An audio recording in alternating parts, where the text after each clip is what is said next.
Great skills again by him. Oh, marvellous goal by Lewis. Welcome to the Rangers Journey. Hello everyone and welcome to your Friday news show here on the Rangers Journal. We are joined by two of the best. We've got Franky here from, everyone knows his Facebook page, but do you want to give it a wee shout out anyway, Franky, get people to come over? Just the Rangers now. I want to get people on my face. The other one, what's the one there? YouTube. See, that's my URL there, at Franky Jails. That'd be better because my numbers are crap on there. And I get hacked on my Rangers page. Change the financial side, the bastards get in there and took the money away. But anyway, that's another story. Well, always a good time to have you on, Franky. And Bob, good to see you back. How's your day going? Recovered from Sunday's disappointment? Yeah, just about, Jack. Just about. It wasn't a great day on Sunday, but I'm looking forward to Bank Holiday Monday. I'm sure we all are, other than myself, who will now not be getting paid until Tuesday because I forgot to put my invoices in time on the Friday. But we move on, and we'll focus on all things Rangers. And Franky, you were talking obviously earlier. You missed a bit of the press conference, but we'll try and keep you right here, and we'll just start off with what Danny Rose said about some injury worries heading into the game. So, first question he was asked was, can we get an injury update about Tour Romans and Ryan Nadiri? Danny said Tour is back in training. That's a good sign. But of course, after 4 weeks, we'll need to see how strong he goes for the rest of the week. He thinks it's crucial. His first session yesterday was good. Ryan also looks good. It says there's still some doubts ahead of the game on Monday, but the guys are looking a lot better than they did 2 weeks ago. So there's another bit of injury news, but we'll just start off on day two, Franky. Tour Romans, would you have him right back in from the start, even if he's not 100%, or do you think he's maybe someone to save for the second half? If we'd won last week, I would have said rest him, but we need him. It's all in because we can't. I know you're going to cover. So if we lose this game or draw, it's done. So go all in. That's what I'm. Yes, play him from the start. As long as he's happy with that, the player himself is happy. But I'm pretty sure he'll say, "Yeah, go for it." Yeah, I think every player wants to be playing as much as they can. Just a big hello to everybody saying hello in the chats. Ross, Chris, Dado Purso, Tam as well. Good to see you all here. Make sure you are just spreading the word on the journal today. Get everybody coming in here for a bit of lunchtime talk about the Rangers. Bob, the other bit of injury news, Ryan Nadiri. It's been a weird one, this. Role, when he first got the knock, seemed to be a bit like, we don't expect to see him back. That's kind of turned now. He's missed a couple of games, and now we're looking as if he might be back for Tynecastle. Do you expect to see him on the bench? Do you think this has been a bit of mind games from the gaffer? Do you think he's always known it's not been this bad? What are your thoughts on the Nadiri situation? Well, I'm just wondering how well the training camp went, the warm weather training camp. I know there's been detractors after last week's result, but you don't know if the if the warm weather's actually helped his, accelerate his recovery from injury. So, I mean, if he can make the bench, I'd be pleasantly surprised, Jack. I think he's someone that we've sorely missed. Obviously, especially last week when you seen the kind of lackluster efforts of Miovski and Chermiti in the first half. I actually felt, once Miovski went off at half time, Chermiti actually improved as a lone striker. But the two of them, Nadiri and Chermiti, seem to have built up a pretty good relationship pretty quickly in the games that we've seen them play or start together. So, I'd certainly be happy to see him. And as Franky says, it's all in if there's a chance that he can make the bench and make an impact in the last 20 minutes, half an hour of the game at Tynecastle, and obviously the other three games. I'd certainly make sure he was there. We've had a wee comment here from Dado Purcell's Blue Boots about the training camp. Now, I know we get beat, Franky, off Motherwell, but I mean, you're probably a better expert than me and Bob on what it's like to live in the sun. So, what do you think? Do you think the result has anything to do with the training camp, or do you just think it's a unlucky coincidence? Do you think the boys will be better off for having done a bit of training in the warm weather? Oh, I don't go with that disaster thing because it's a first loss in ages. You know, it's I understand why people say it, but my answer is quite simply no. They would have lost that game if they'd been at Ibrox, you know, and stayed in Scotland, should I say? No, so no, not for me. It's nah. So we'll need to wait and see. It turns into 4 wins in these last games if we win the league. Everybody will be praising it, but obviously, you know what the Rangers fans are like. One bad result, and we're all sort of. And I like Staunch Geezer says here, that's some name by the way, Staunch Geezer. He's a good guy. It is a bit of history, you know. There was a time with Gerrard, we went away, came back and fell apart. So I think we're all a bit scarred by that, but hopefully we'll see the benefits of it in these next few weeks. I will apologise. I'm loaded with a hay fever if my voice sounds a bit stuffed up. But Bob, we'll come back on to you. You touched on Chimity obviously played himself up top in the second half against Motherwell. Charlie Miller made a few comments on his and Derek Ferguson's podcast saying he would like to see Rangers change their formation up. He says if Rowe goes and plays like he started against Motherwell, Hearts will run through Rangers, particularly with 2 in midfield. Saying they need more bodies in there who are going to run harder, work harder. That's all well and good, and I agree with that. We need more in the midfield. An extra body would help. But do you think having Chermiti up top in his own, or lesser chance we see Miovski up top in his own? Do you think we lose something by just having the one of them up top? What do you expect the gaffer to do tactically for the game at the weekend on Monday? I do think he'll maybe change back to a 4-3-3. I just think the 4-2-2 system works if you've got the likes of Nadiri that's going to run off Chermiti. I mean, my own personal opinion, watching the game on Sunday, second half, seeing Moore coming on, I know he was carrying an injury and he's obviously hopefully recovered from that, but obviously even better this week. I think you'd be looking at, Chermiti playing up top, and you'd have Moore and Gassama potentially starting. I know there's a lot of discussion whether or not Gassama should start or not, but to me, it doesn't seem to trust Scott Wilson, considering he never come on at all on Sunday. With that kind of late substitution with Barron coming on, which was obviously a more defensively minded sub. But yeah, to kind of answer your question, Jack, I think he'll move to a 4-3-3, and I know it was mentioned in one of the group chats earlier on that I certainly don't want to see Asgard start. I just don't think he's got it for these games. I think we need something different.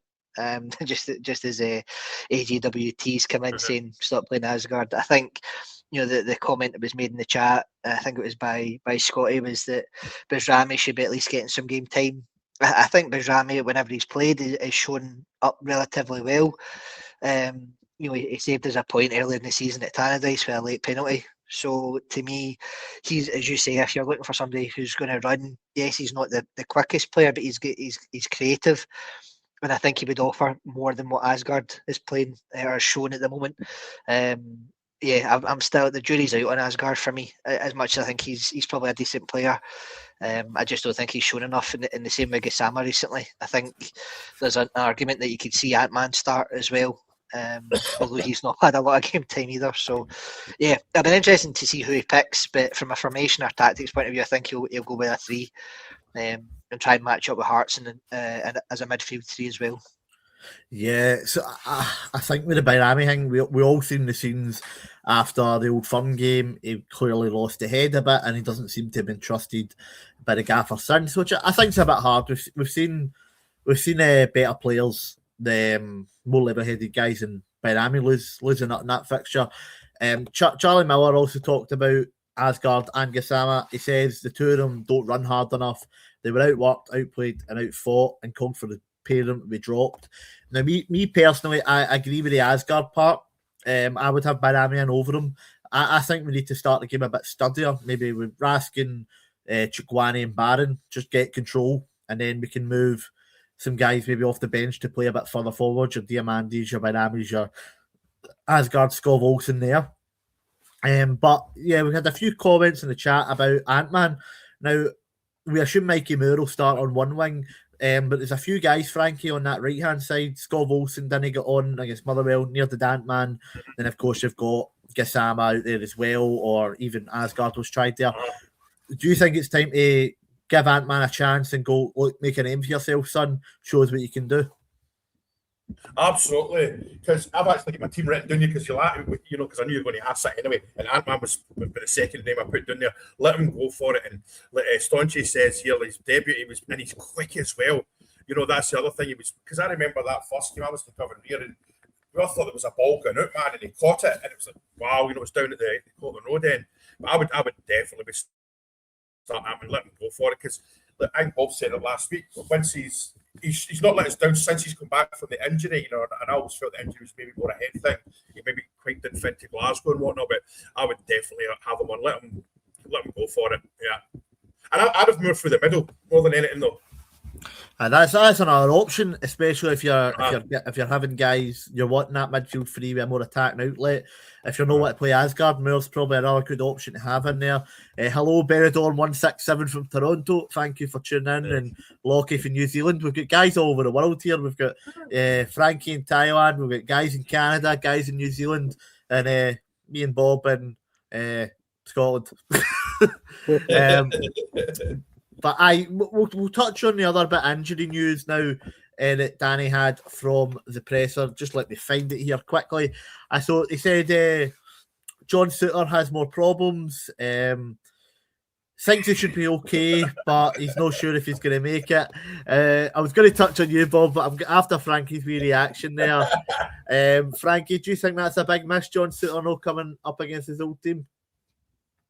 No. No, I don't. He's my tab into a lot of players. I just don't want him to play for us again. But I remember when he came through his wage rise, and it turned out he was $4,000 a week, which is a lot of money for the working man. But when you consider our top enders on 35, there's a reason he was on that. He's a great tackler at times, but right now I don't trust him, and that's the word I'm looking for. I can't trust him right now. Simple as that. And we need everyone at 95% for the next 4 games. So we'll kind of touch on. I can't trust. We'll kind of touch on that, Bob. So we had a kind of solid defence the first half when Danny Rowe came in. We made obviously the more attacking changes in the January transfer window. We've kind of started losing a lot of goals. Of course, we've lost 2 in the first half, in both our last games. We've lost 5 overall in the last 2. 7 in the last 3. If John Souttar's not the answer, even if he is fit, do you think maybe there could be a route back for Derek Cornelius for the final few games after the run-in, or do you think Rose kind of cemented with his partnership of Manny and Nasser Giga? I think if both of them are fit, Jack, I think Giga and Fernandez will be our starting lineup for the rest of the season. I know we've only got 4 games left, but I think just to touch back on what you said at the top of the pod, that Roman's coming back would be obviously good because he's shown he's a quality player in the games he's played. Magoma is an able deputy. Before that, Cornelius, I think it was mentioned on last night's Q&A pod as well. For regarding Cornelius, I think he seemed to be a reliable enough defender. He'd scored a couple of goals. He was obviously a physically imposing player. Obviously whatever's happened between him and Rowe behind the scenes has happened, and you've just got to draw a line under it. If he can, if needs must, if Souttar's not going to be available for this game on Monday and the following Sunday, or for the rest of the remainder of the season, then you've got to have that reinforcement at least on the bench. He might not necessarily get on, but I would certainly see him back on the bench just to have that option, because again, you don't know what's going to happen in each of these games. The likelihood of a card or an injury is probably going to be higher over the next 2 games than it would be against Hibs and Falkirk, with all due respect to them. The Hearts and Celtic games, there's going to be, I think, as Rowe mentioned in the press conference this morning, there's going to be a lot of 50-50s. Obviously, you want to come out on the better side of that and the positive side of that, but if something were to happen, if there's a late challenge, then you've got to be able to compensate for that off the bench. So I mean, I'd like to see him come back. I didn't think he really did anything wrong when he was playing in the team. But obviously, there's behind the scenes, quote unquote drama that's happened between himself and the management team, and that's why he's kind of Franky said he's just similar to Suter. He's maybe not trusted by the management team, which is why he's not getting any squad time. So, but yeah, from my personal opinion, I'd like to see him, at least be an option from the bench. Yeah, I'll stay with you, Bob. We're going to touch on the kick-off time, guys. We're going to come to Frank with that next, but I'll just stay with you for just now, Bob. So the gaffer was asked about what sort of leadership's in the dressing room, who can the players look to for inspiration heading into, the final run of games after such a big sort of knock. He said you can look at Yusuf Chamiti. He had a really difficult time before October and throughout November. He's involved so much on the pitch now, but also off the pitch. He's a big character. He works very hard, and I'm really happy to have him here. In the big games, he always steps up and he always gives his all. And I hope he scores more goals from now until the end of the season. Now, we've seen what Big Trinity can do. Scored at Tynecastle last time, hat-trick against him at Ibrox, double against Celtic twice. Do you think that's a coincidence? Do you think that's just been fortunate? Or do you think he'll be able to continue that fantastic run of scoring in big games going out to Tynecastle on Monday? And do you agree with what Role's saying about him being a character? Because for me, it doesn't really strike me as a character, but you have to think about it. He's shown great mental strength to go for where he was when Role came in, how he was seen by the fans to come to where he is now. So, Bob, what's your take on that? Yeah, I mean, I think just as Role touched on in the press conference this morning, the improvement that we've seen in Chamiti from October when Role came in to now has been, really it's been significantly, better and positive. The fact that he is still only 21 to be a character in the dressing room at that age, it obviously comes with confidence. The management team trust him. I think the word of the pod at the moment is trust. The management team trust him. He scored. He's not only he's kind of shaking the label off of just only scoring against Hearts and Celtic. He's got his goals against Motherwell and Falkirk. In the last couple of weeks, and he's obviously in a bit of form. And again, that comes from the trust and the reliability that he's showing. I mean, I certainly think, just to touch back on last week's game, as a lone man up front, he worked extremely hard second half.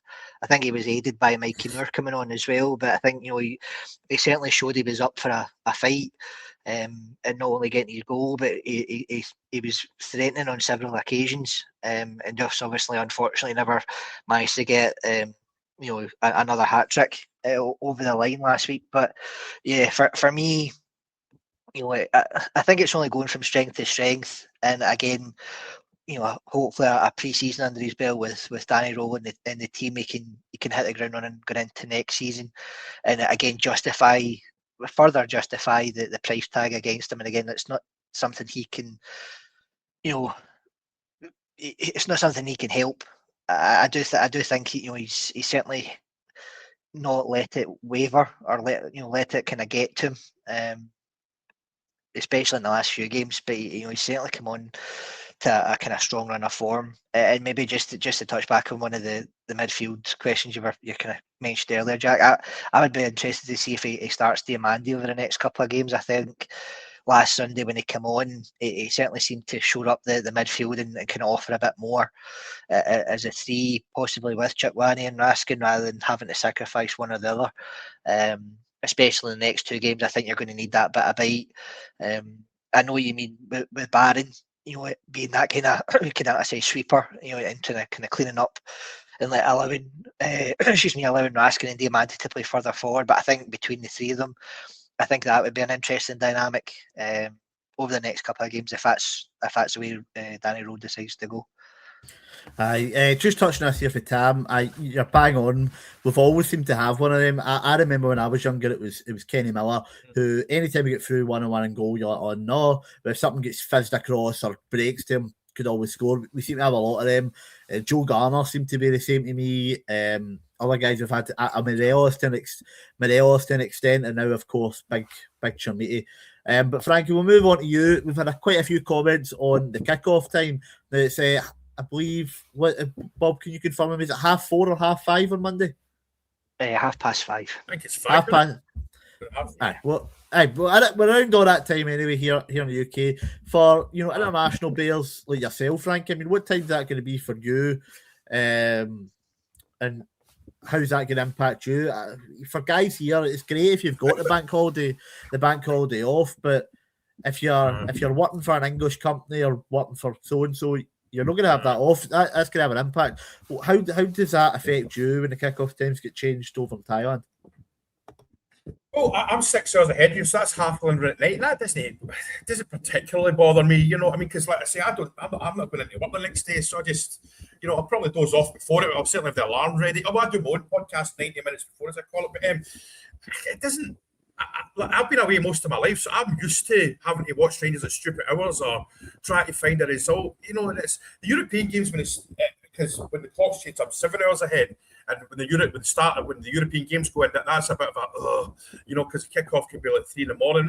And that's the same every week in the East. Once you get to sort of Dubai and further east, that's when the midweek games are a bit of a pain in the backside because a lot of pubs aren't open as well for lads, especially Australia. But for me, I don't watch the Rangers games anywhere but here in the house because there is Rangers supporters clubs about up in Pattaya and Bangkok. But it's too far to go up. I'd just rather sit in the house nowadays, watch the game. But it's fine. But it is a stupid time, 5:30 on a Monday. I mean, obviously it's Sky or whatever it is or whatever the broadcaster is done it. But it's not right. Not right at all, but any money talks, doesn't it? It certainly does, particularly in football these days. Bob, we'll touch on you. We've had a few comments for the guys about the slow starts. Recently, of course, 2-0 down in the last two first halves. Do you think maybe having a later kick-off time that'll maybe boost the players up that can get started right in a bit yet, early doors, or do you think we might need to ease our way into it again, particularly with that Tynecastle atmosphere when the guys are all right on top of you? I certainly hope we start, kind of fast and aggressively, Jack. I think, just as some of the comments have mentioned, we're playing catch up yet again with the other side of the city going earlier over the weekend again, and you're again it's scoreboard pressure. I would rather us be on the other side of things and being able to put pressure on the other two. I know we're playing Hearts on Monday, and again, it's win or bust. I think even a draw, it favours Hearts more than it favours ourselves, and that probably even favours, the other side of the city more than it does us at the moment, considering we're 4 points behind and 3 points behind them. So, for us, it's imperative that we get the win and come out of the following week's game with a positive result. Again, 4 wins is ideal. You're hoping that someone else does us a favour along the line. In the last 4 games, but again, it's only 4 games, and your next 2 is going to be against your rivals. So, for me, it's really got to be 2 wins out of 2. But yeah, I mean, the 5:30 kickoff, I think, is just a bit daft. And as you said, Jack, it's different because it's a bank holiday in the UK, and the majority of folk will have the time off to be able to go and travel through to Edinburgh to either go to the game or go and watch the game, or go and watch the game in your local supporters club. But yeah, to me, it's just a strange time. But as Franky said, it's you're at the mercy of TV deals, and whether it's Sky or Premier Sports, they're going to dictate how us as fans go to games for a considerable time moving forward. Aye, well, I don't see that changing anytime soon, but Frankie, Bob touched on something there. We need a favour. Celtic are playing Hibs on Saturday, I believe, or Sunday. Are Hibs going to do Hearts a favour? I don't know. There was a lot of talk about this in the media. You've had Hibs fans going, let's lie back, let's let them score. They were talking this way about the game at Ibrox coming up previously, about what they were wanting the team to lie down to us. Now it's kind of switched across Glasgow to Celtic. Hibs captain Joe Newell and their manager David Gray have both said, no, we're going to be professional, we want to secure Europe.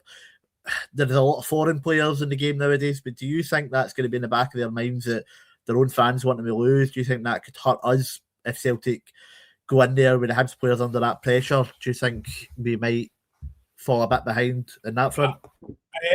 No, look, like you threw the one in there. Europe, they want to play in Europe because when they play in Europe, that's where they're in shot window more than they are than a game against Celtic or Rangers. They're in shot window, so a European team makes us buy this boy, So no, I don't think so. That's cheating. That's match fixing and stuff like that. But I know what you mean. Their heart might not be in it, but the fact that is still something to play for. And you've got to remember, the further up the league they finish, the higher their end of season bonus as well. There's a financial thing there as well for them. It's not just that. I've got no idea what it is, but it might be about 10, 20,000 quid more at the end of the season for them, and that's, it's a lot of money. I don't quote me on that, but nah, it's like with people saying they're going to lie down or they're going to do this, they're going to do that. If they do that, the people go to jail. That's match fixing. That's what people forget. But I know what you mean. The heart, no, they want to play in Europe next year. So there we go. That's my answer. My own take on it is, while I don't believe for a second any professional player is going to go down and lie down, I do think there might be something. It must be a weird thing. If say they go 1-up, and the fans are like, "Oh no, what he's doing," rather than going mental as they normally would if they scored against the Old Firm, it might just be a bit of psychological and a bit of a shock to them. I'm just worried about maybe something like that. But you know what? See if nobody scores, finishes 0-0, that'll do me fine. I don't know if you guys remember years ago when we were under. Celtic had just beat us twice under Murray, and we were trying to finish second, and Aberdeen went to Parkhead the last day and got their only win there, and since Queen Victoria was the Monarchs, so it can happen. I don't believe they'll consciously lie down, but we'll see how that goes. Bob, we'll come back to you on another thing the manager said in the press conference today. Obviously, there's been a whole rumbling on this week about the Old Firm ticket allocation. Celtic are saying that they don't want to give Rangers tickets if they can't, ensure the Union Bears won't come in after obviously the issues at the game at Ibrox caused by Celtic, in my opinion. But we'll no deep dive into that just now. But Rangers are saying no. We've had this allocation. You've had whoever you give tickets to into our stadium. Why can we not have some parity on that? Danny Rowe had his own take on that. He said of course, we want the supporters to have. I'll start again. Of course, we want to have all supporters with us. In general, such a game should always have great supporters from both sides. That makes the football really exciting. That's the reason we love the sport. But it's not my job to decide this. I can just cross my fingers and hope everything goes well in our direction. Now, this comes after the SPFL subcommittee met yesterday to kind of make a decision on it. Now, we've not had any official confirmation, but the sort of rumblings coming out are that they're going to side with Celtic. We don't know if they're going to side with Celtic on no tickets or if they're going to side with Celtic on no, Celtic can decide who tickets go to, or if indeed these rumblings are wrong and tickets are going to go to whoever Rangers want them to go to. Bob, what's your thoughts on this? I mean, what's going on? I mean, I understand Celtic maybe wanting to do this from next season so they can't have the Ultras in, but after the Green Brigade, who Celtic had banned for months themselves, have turned up to Ibrox, caused a rabbi, jumped about, sang, danced, had a great day out. Surely now, after they've been to Ibrox 3 times, they can't turn around and say, "Oh no, but you're not coming to our mob." Surely the SPFL needs to step in and go, "No, fair is fair. Make a change for next season. Then you can both stick to it. But for now, this is the agreement. Got to go with what you've been going with." Yeah, no, exactly, Jack. I think SPFL need to come out and be objective. Because if it was us, I'm sure they would certainly come down, harsh. I think it sets a dangerous precedent moving forward. I mean, it's certainly, worst case scenario. I say worst case scenario. Yeah, worst case scenario. You don't have any fans at any further future Old Firms at all, and then you've just got all of their fans in their stadium and all our fans in our stadium, because we can certainly fill it up, and I'm sure they could probably try and fill it up if they tried. But yeah, for me, it's. The SPFL get paid a lot of money to try and promote our game, and if they're going to side with one particular team in an incident like this, now I understand we've come out. Rangers have come out with their own statement. They have, certainly not shied away from their part, or that our fans in the part that happened on that quarterfinal date, but they've also shown that we'll take responsibility, but you also have to take responsibility in having allowed fans in that didn't have tickets and that were obviously or were banned from your own stadium. So to me, yeah, I think it's just a joke. I mean, if it comes to pass that we don't have any fans in for this game on a week on Sunday, then I'm pretty sure that we'll revoke any access for their fans for the entirety of next season and beyond, unless there's something else that comes out from the SPFL. So yeah, it's potentially setting up a dangerous precedent, Jack, and it's not fair for the fans that travel home and away, that go to every game. And there was such a big clamour for the original the original allocations to come back, especially after that, in the run up to that quarter final. They can't have it all their own way. They can't turn and say, well, we've had that full allocation, but you guys caused us to these security concerns which they've barked on about multiple times before. As you say, they can't dictate to us and to the SPFL that we'll just have in our stadium who we want in our stadium. If that's the case, then every other club in the SPFL, whether it be in the Premiership or below, are going to start doing the exact same thing to say, well, we don't want these fans in our stadium for whatever reason. So it's a tough one. I think you're going to end up where if the SPFL rule on Celtic in this one, you can end up with a situation like Spain where there's no to very little away crowds unless you're going to a smaller team like Livingston or St Johnstone or something who are wanting the money by selling a good few sides. And we noticed the Celtic fan in the comments. We're glad you took time out of your busy gyro Friday to tune in with us. But yeah, the difference between Rangers, obviously, you can make the case. Like, Rangers didn't like getting beat off Celtic. The fans didn't like seeing the fans celebrating a few years ago. That can be an opinion on it. I think Rangers would have rather have more of their own fans on there, which we're doing now. But you can make that case for it, and certainly that can be an opinion. But the difference is Rangers made that change at the end of a season. They didn't suddenly make that change after we'd had the full allocation at Celtic Park 2 years in a row. 2 games in a row, and then changed it for the final game. I think that's the issue here. It's not that Celtic are wanting to make the change. I think the issue is the fact that when they're making the change, when they've already had their guys at our stadium 3 times this year, and we've had it obviously the once with the cup game, but now they're trying to change the goalpost before the final game. Franky, without without being a bit too angry towards the actions of our unfortunate neighbours, what's your take on the whole sort of situation? Bob hit the perfect word there, precedent. So that everyone else, okay, let's just ban Rangers fans everywhere. And I hope Rangers do, if they side with Celtic saying, no, we want the Union Bears ban, I hope Rangers say, right, we're not taking any fans. We're not having them dictating who comes into those people. And it's deflection. They wrecked that stadium. They broke into the stadium, and you saw that there was no space on the the stairs. And people forget that. And we also know that other legal issues have got the most horrific thing possible they did for decades at that club. It's deflection. And Jack, you got it right as well. If they're going to ban them, right, okay, do it in the close season, They cannot. It's just, listen, is anyone surprised? That's the thing. It's not. That's what they are. I need to set up. Aye. You know what I mean? Mocking those poor Rangers fans that died and all this. It's just. Aye, move on. Dirty fart faces. Frankie, there's no need to resort to that.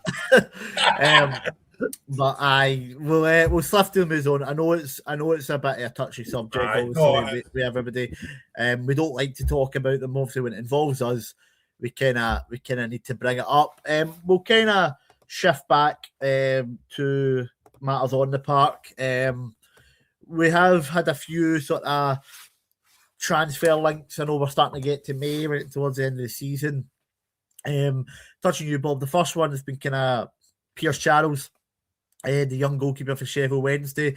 Jack Butland, a lot was made on his sort of, XG I don't know, the stats of stopping goals, particularly against Motherwell, where they had 3 shots on target, 3 goals. The first one, of course, going right through his legs. I'm not sure there was too much he could do about the other 2. But Jack's a good shot stopper on his day. He's pulled off some great saves, won his points. But the way Danny Rowe wants to play with sort of distribution, we kind of seen how poor Butland was in comparison to the boy Ward at Motherwell at the weekend, who was coming right out of his box, playing passes, springing counter-attacks, whereas Jack's kicking is very erratic, his distribution isn't the best. Do you think a move to maybe a young keeper who's maybe not quite as good a shot stopper, but Charles is a great shot stopper, as Butland, but who's a lot better with his feet, can spring attacks, can play the ball out better? Do you think that's something that would suit us better moving forward? Yeah, I mean, I certainly don't think Jack Butland's passed it by any stretch of the imagination, considering his predecessor played pretty much into his late 30s and his early 40s. So for me, I do agree, Joe. Jack, I think looking at the last couple of performances from Jack Butland, they've not been peak level. He's come out and saved us a few times. He's had a couple of penalty saves, last season in Europa League, etc., and we thank him for that. But I'm sure Danny Rowe will be looking to bring in more of his own style of players to fit whatever way he wants to play moving forward from next season. And I think it'd be good competition. I think Liam Kelly will probably sign on. If he hasn't already, for another year. I think, again, homegrown talent. He's an able deputy as a number 2. I think, bringing in another keeper would likely spell the end for Jack. Although I do say, I don't think he's past it, but I do think if we're looking to play fast, expansive football from the goalkeeper, then we're going to need to look at something slightly different to what Jack brings us at the moment. Yep, just to touch on Charles, I'm not sure if the family thing is accurate. I mean, if it is, I've not heard it, but I think a guy at that age, I think he's 20, 21, Northern Irish international, I think the upside there would be good, and I think he would look at his career, leave a struggling Sheffield Wednesday team, be first choice at Ibrox for 2-3 years, and then get a big move to the Premiership. I think it would suit him. But talking about goalkeepers, Frankie, we've had one go out. I don't know if you know much about Kieran Wright, the third choice keeper. He's been down to Kilmarnock on a short term loan for the final stretch of their season. I'm thinking that's probably going to be one out the door. But he's joining up with young Finlay Curtis, who's been in the news as well. Charlie Adams been talking up his sort of loan spell, saying he was worried he could have been stagnated, but Finlay's come in, had his moment at Kilmarnock, and he's done everything right. He's got out and playing, and his performances got him into the Scotland squad. Do you think keeping guys like even Kieran Wright, Finlay Curtis going to these sort of Premiership clubs is the best thing forward? And is there any other clubs you'd like us to see put players out to? And do you have any young guys in mind that you'd like to see get some Premiership game time? Well, the thing is, I'm not as clued up with the youths as a lot of the guys are. So I can't make an honest comment on that side of it. But definitely, if kids are going out to get game time, I'm all for it. It's like Curtis. And the good thing is, there's another thing. It's Kilmarnock, so they didn't need to move house or anything like that. So there's not that in-settlement. It's 5 minutes to the 77 from Glasgow. 50. I do that twice a week, so I can tell you 50 odd minutes. Well, I'm from Troon, so I've done that. I'm on that road on it, but I was on the road at the time. But no, I'm quite happy for me going to Kilmarnock. It's a good football club. Obviously, that plastic pitch is always a bit of a but I'm led to believe it's gone next season, aren't they? Are the plastic pitches gone now for next season?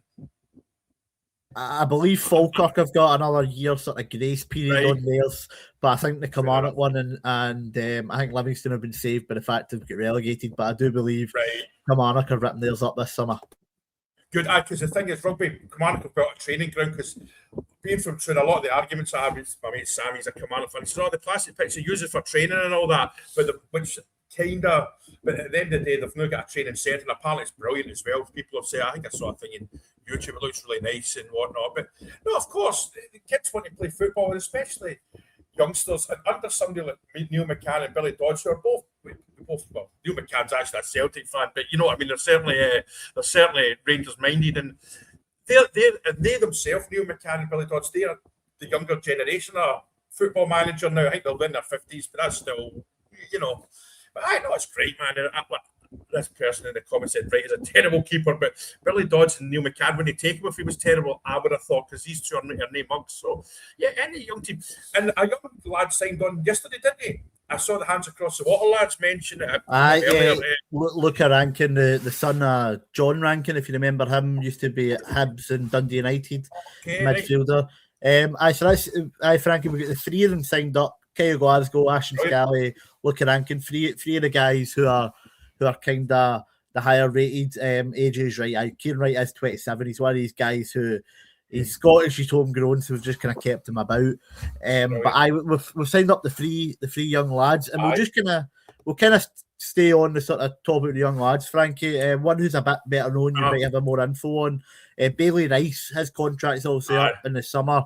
News came out today from the Daily Mail down in England that Nottingham Forest are wanting to sign him as his contract expires. He's had his injury troubles, but would you like to see Rangers keep a hold of Bailey, or do you think it's because look, me Tam in the comments say, Tam, he raves about him in our WhatsApp group. So yeah, and I think it's great that that's the two young lads signed up, because that showed, we've also showed that what's going to, Danny's given him a presentation of what he sees going to happen in the next 2 or 3, 4 years, and they want to be part of it. Obviously, get a wage rise, etc. But it says a lot for what's happening at Rangers, because we're a lot more, like all three of us know, or everyone in the comments, the last 15 years have been an absolute nightmare, let's be honest. So it's good to see we're keeping these young lads, but as we've said before, when Nottingham Forest that came in, the families, they pay off mortgages to the parents and stuff like that, and they get huge money. I think was it Bob last week, he said the boy could get his leg snapped next week, the week after, but if he's at Forest, he becomes possibly a millionaire overnight and all this kind of stuff. So if they go, fair enough. Yeah, no, but great, sign him on. I would 100% sign Bailey Rice, and that's because I listen to what wee Tam says, and he's daft as a brush in the WhatsApp group, but he knows his football. A wee shout out for Tam there. You probably see him in the comments. Tam Talks Rangers. So Tam's been doing a few wee interviews, both in sport and around Glasgow. So if you're wanting to check him out, he's done a few comments. Just click on the link in there. After you're done here, of course, we're not finished yet. We've got a few more things to kind of move on to. So promote your sponsor. I know it's coming. See, I've got a format. I'll wipe my neck in. We'll touch on one last sort of thing. Rangers. We'll circle back to where we started. Hearts at the weekend. We've had Alex McLeish in the news. Rangers, of course, are struggling this title race after the Motherwell defeat, but we, of course, Helicopter Sunday before that, we'd lost to Celtic. I think we were 4 behind with 4 or 5 to go in that as well. Alex McLeish had kind of made some comments to the Daily Record just about what's been going on. He said, Sunday's disappointing, but you can't give up. You have to keep going, because as you saw back in 2005, anything can happen. We knew back then it was still doable, even after losing to Celtic. We still had 4 games to go. We had to keep piling on the pressure by getting wins. The week after the Old Firm defeat, we went up to Aberdeen and had a phenomenal 3-win up there. And then, of course, Celtic lost at Hibs the day before that. So he's saying, keep hope and we can turn it around. Bob, do you echo the sort of message there? Do you think we need to keep belief in that will drive us on? Or do you think the sort of doubts are going to keep into a squad? We've touched on the mentality enough for these final 4 games. I think we have to keep, as the manager's touched on. I know that there was some comments made about the Player of the Year ceremony last Sunday, and some of the videos that leaked of Danny Rowe's speech, to keep believing in. But again, he just echoed what he'd said after the Motherwell game. We have to keep believing, to be 3 or 4 points behind. You've still got 4 games to go. It's still relatively within our hands. Again, if we win all our games, then we're there. We're over the finish line. I know Ryan from the pod, is more of the opinion of having no surrender than keep believing as the slogan for the last 4 games. And to be honest, both are right. Both are right that at this stage of the season, you know what you have to do. We're fortunate that most of the players in that squad and in that first 11 have not had the agony of losing out in a title race up in Scotland. The likes of Tav has got the experience, yes.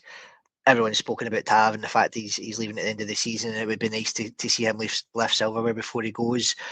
And I think that's part of the motivation is, you've not done it, so go and do it. That's the way I look at it, to go and prove your doubters wrong, Jimmy, to go and score the goals that win the title. Asghar Gassama, go and show why we've put faith in you to put you in the team by going and making the assists and making the goals that get us over the line, whether it be for Chimiti or for Miovski, or if it's for Nadiri or whoever. Likes of Jack Butland, Manny Fernandez and Giga, be as as tight knit at the back as you can be, to make sure that we don't concede sloppy goals that help us get us over the line. So yeah, for me, we have to keep believing. It's certainly not out with the realms of possibility that we still get ourselves over the line. Yes, it'll be tough. That each game as it comes, the next 2 games are as big as you can make it. So there should be no doubt in that squad's mind of the job, the task at hand, and the job that they need to do over the next 2 games. Yes, they're 2 away fixtures, but we've proved that, this season that we can go away from home and win against these teams. Hearts, I think, will possibly be tougher than the Celtic one, but we just have to wait and see how that goes.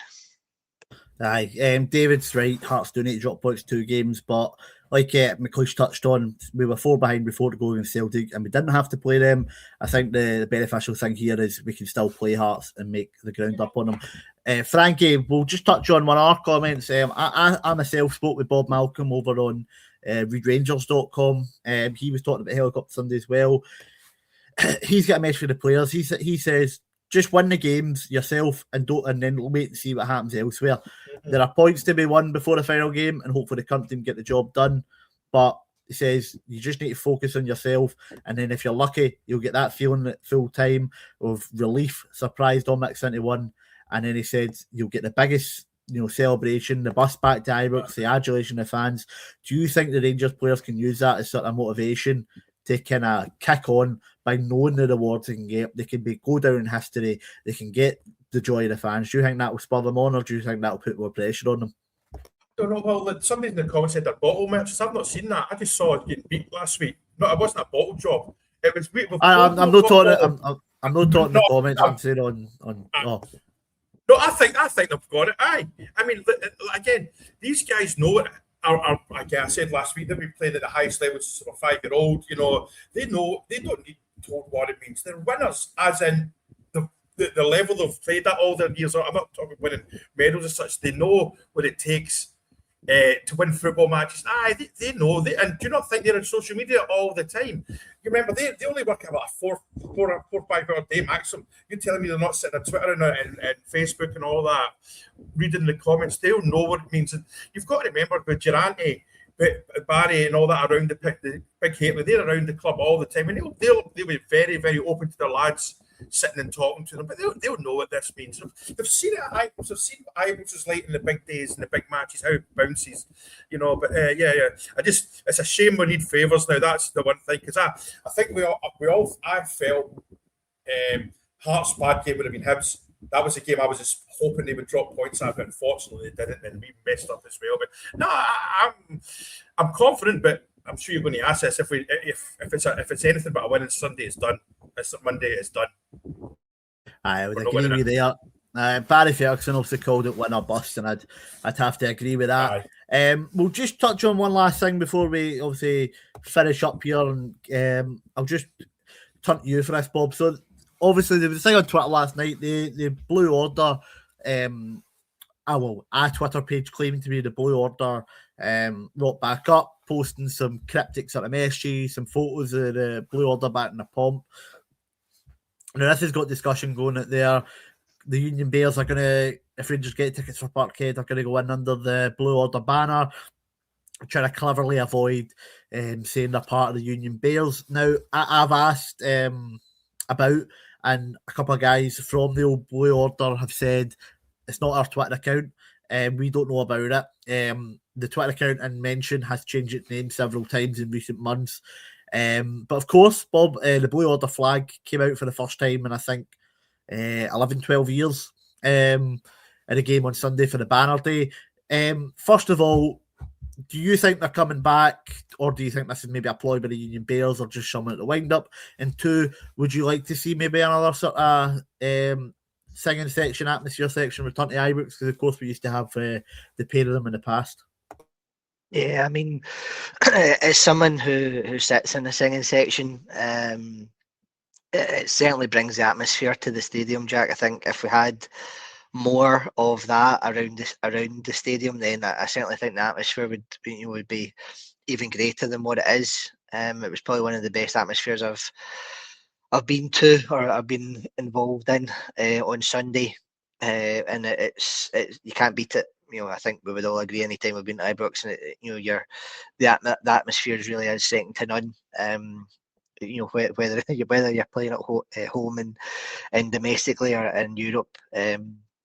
So yeah, I mean, whether it is the UB or not, who can say? But I certainly think it would be interesting and a positive step if we had another group within the stadium that helped promote the atmosphere. Obviously, in a I was going to say a legal way. It's maybe not the best word to use, but you know what I mean. Is and anything that we can do Get within the the stadium wee to blue book increase. back out for the songs. The wee blue book and the brass band back out. Yeah, I certainly think that would help. Just increase the atmosphere, especially if we're hopefully on the road to becoming more successful. Franky, what do you make it? Do you think Union Bears are kind of work their way around getting into Parkhead by going, oh no, we're not the Union Bears, with the Blue Order, look at our flags? Do you think that would work, or do you think it's just somewhere at the wind-up? Well, see, how do they ban the Union Bears? Surely with the name on the ticket. So that it's not. They'll have Rangers or some database that's saying Joe Smith is part of the Union Bears. Joe Smith has bought a ticket for Parkhead. He's not getting one. I'm not sure if there is a membership right enough. I don't know how it works, or if it's going to be the season tickets in Cope on front, whatever number it is. But I'll let you carry on, Frankie. It's difficult because when they said we're going to ban Union Bears, I'm sitting like, how do they know who they are? But again, we know where they sit at Ibrox, the Cope in front. It's difficult. If they can get in, they can get in. I just hopefully in the next few hours we'll find out that what's going to happen. I'm wondering this, sorry to diverse, I'm wondering because they made the decision yesterday. I'm wondering if Rangers have thrown lawyers at them, and that's why it's gone silent. You know what I mean, gentlemen? Rangers, wait a minute, you're going to ban our fans? Lawyer, there it says there. But I'm going to assume at the same time, maybe Rangers will probably have a lawyer present anyway at the whatever it was. Yeah, but it's just icky and it's horrible, and it's the Celtic way. Let's be honest. Aye, well, of course, we've all heard the rumours that apparently the SBFL have sided with Celtic. I'll reiterate, we don't know if that means we'll have no fans or if the Union Bears won't get in. We'll need to wait and see on that one. Of course, the meeting was yesterday, and hopefully have an announcement today. But we'll finish up there, guys, just in time to give a shout out to our wonderful sponsors over at the Bluebells Bar in Puerto del Carmen and glorious Lanzarote. Whenever you're over in the sunny Spanish Canary Islands, you will find a warm welcome at the only Rangers bar in Puerto del Carmen. It's family friendly, and you can eat, drink, chill, or party to your heart's extent. And yes, they show every Rangers game live, and sometimes put our beautiful mugs up on the big screens. There's nothing better than watching the Bears in the Scorching heat, as I'm sure Franky will know. So if you're ever in Lanzarote, drop in and say hi. Thank you, everyone, for coming out today. We really appreciate you. We also have some merchandise. I'll try and get the point right here, just up above me there. You can get kitted out in your Rangers merchandise, and hopefully we can see you all in Rangers Journal Clobber for a title party in George Square after we get 4 wins from our next 4 games. But thank you, Bob, for your time this afternoon, and Frankie, thank you for your time. I know with the time difference it's a bit muddling, but we appreciate you joining us. Just give your Facebook one last shout out here before we finish up. It's more my YouTube here. Your YouTube, sorry. Just it's Frankie Gerald. It's easy. That's there. It's in the comments. I'd appreciate if people went there because my Facebook's loaded up anyway. I get about 100 new followers a day every day anyway, on average. So without much effort. So I'm kind of on it there at the moment. It's my YouTube. I think I'm at 1900 and something. So it'd be good to get 2000 in the next month or something. Perfect. Thanks for having us. No, of course, always a pleasure to have you, Frankie. Always a pleasure to have the guys in the comments jumping over from Frankie's channels. He's always provided a good bit of patter, even if a lot of it we can't show on the screen. But that'll finish. that'll finish us up for tonight, guys. Just remember, every night and of course every Friday afternoon is journal night. Journal night, brilliant.